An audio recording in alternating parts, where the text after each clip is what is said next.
ডক্টরও বাসু, আবার রোগী হচ্ছে বাসু। 15 বছর আগে তার একটি অপারেশন হয়েছিল নাকের, কিন্তু আনফর্চুনেটলি সেই অপারেশনটি সফল হয়নি। এই যে আপনি দম ছাড়লেন এবং গ্রহণ করলেন, কোনো রকম কোনো ডিসকমফোর্ট ফিল হচ্ছে? যখন একজন পেশেন্টের নাম এবং ডাক্তারের নাম এক হয়ে যায়, তখন কিন্তু ওই ডাক্তারের ওই রোগীর প্রতি মহব্বতটা একটু বেশি বেড়েই যায়। আসলে কি কারণে মহব্বতটা আমার রোগীর প্রতি বেড়ে গেল, এই হচ্ছে আমার একজন স্পেন প্রবাসী আমার একজন পেশেন্টস, তার নাম কিন্তু মিস্টার বাসু।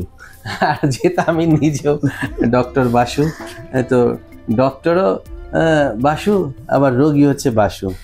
তো যাই হোক, এই কারণে ভাবলাম স্মৃতিটুকু ধরে রাখি। তো mister Basu, how are you?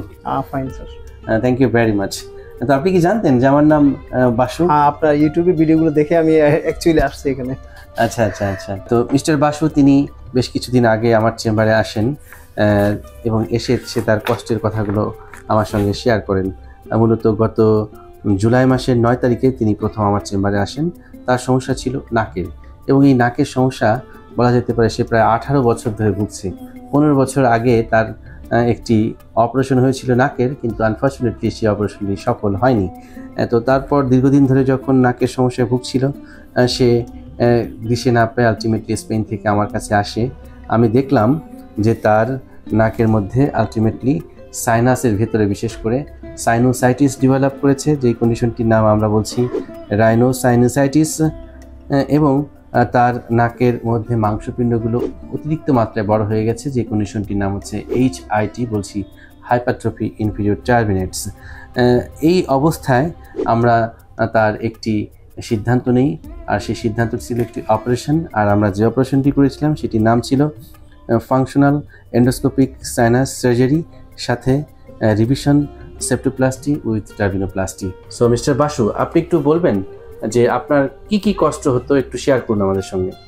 প্রথমত দীর্ঘ 15 বছর আমি একটা অপারেশন করাই, তো আমার নাক দিয়ে নিঃশ্বাস নিতে অনেক কষ্ট হয়। আর অ্যাকচুয়ালি আমার হাড় বাঁকা হয়ে গেছে, মাংস বৃদ্ধি পাইছে, এটা বলছিল অনেকেই, কিন্তু আমি একটা ভালো একজন ডাক্তার দেখানোর জন্য চেষ্টা করছিলাম।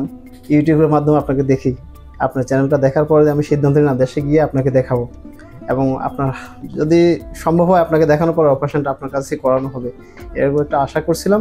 যাক, আমি একটু সাকসেস হয়েছে আশা করতেছি। তো আপনাকে অনেক ধন্যবাদ স্যার।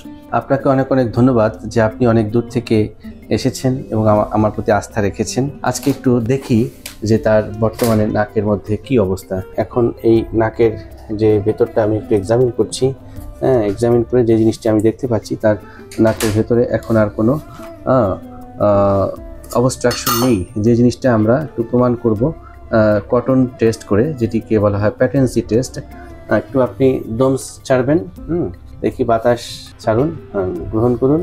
খুব সুন্দরভাবে কটন উঠছে, এটা ইন্ডিকেট করছে যে তার নাকের ভেতরে আর কোনো বাধা নেই। এই যে আপনি দম ছাড়লেন এবং গ্রহণ করলেন, কোনো রকম কোনো ডিসকমফোর্ট ফিল হচ্ছে? জি না, অ্যাকচুয়ালি আমার কাছে মানে বাধাপ্রাপ্ত হচ্ছে না আর কি এখন বর্তমানে। আচ্ছা আচ্ছা, ইজিলি না আমি নিঃশ্বাস নিতে পারছি। That's great.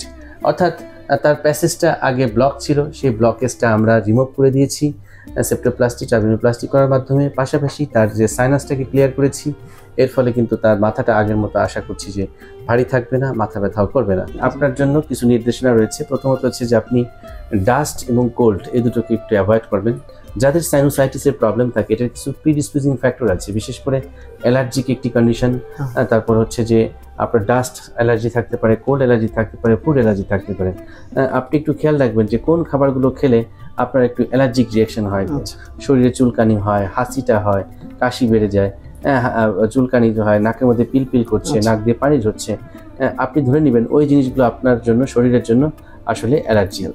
এই কন্ডিশন থেকে আপনাকে অবশ্যই একটু দূরে থাকতে হবে। তারপর আমরা বলি যে সফট ড্রিঙ্কস, বিশেষ করে অ্যালকোহল থেকে শুরু করে অন্য যে কোল্ড ড্রিঙ্কস, এগুলো অ্যাভয়েড করতে হবে। স্মোকিং অ্যাভয়েড করতে হবে। ডাস্ট থেকে রক্ষা পাওয়ার জন্য আপনাকে মাস্ক ব্যবহার করতে হবে। আপনি যখন ঘুমাবেন আপনার বেডশিটটি অবশ্যই ওয়ার্ম থাকতে হবে, অর্থাৎ অনেকটা দিনের বেলায় রোদ্রে দিতে হবে, স্যাঁতসেঁতে থাকা যাবে না। ফ্লোরটা সবসময় পরিষ্কার থাকতে হবে। খাটের নিচটা কমপক্ষে 1 সপ্তাহ পর কাউকে দিয়ে পরিষ্কার করাতে হবে, নিজে সেখানে করা যাওয়া যাবে না। কুসুম গরম পানি দিয়ে গোসল করতে হবে। এই কয়েকটা নির্দেশনা কিন্তু সাইনাসের প্রবলেম যাদের রয়েছে, অ্যালার্জিক প্রবলেম যাদের রয়েছে, তাদের ক্ষেত্রে কিন্তু মেনে চলতে হয়। আমার যে এখানে একটি নির্দেশনা রয়েছে, এখানে কিন্তু আমি সব লিখে দিয়েছি। তো 1 থেকে 11টা পয়েন্ট আছে, এই জিনিসগুলো আপনি একটু ফলো করবেন, আশা করছি আপনি লাইফ লং ভালো থাকবেন। তো আপনার জন্য রইল অনেক অনেক শুভকামনা। সো ভিউয়ার্স, আপনারা সবাই দোয়া করবেন প্রবাসী আমার এই ভাইটির জন্য। আর যাদের এরকম নাকের সাইনাসের প্রবলেম রয়েছে, হতাশ হবেন না, ভয় পাবেন না, সঠিক সময়ে চিকিৎসা গ্রহণ করলে আপনিও ভালো হয়ে যাবেন। Take care of your health.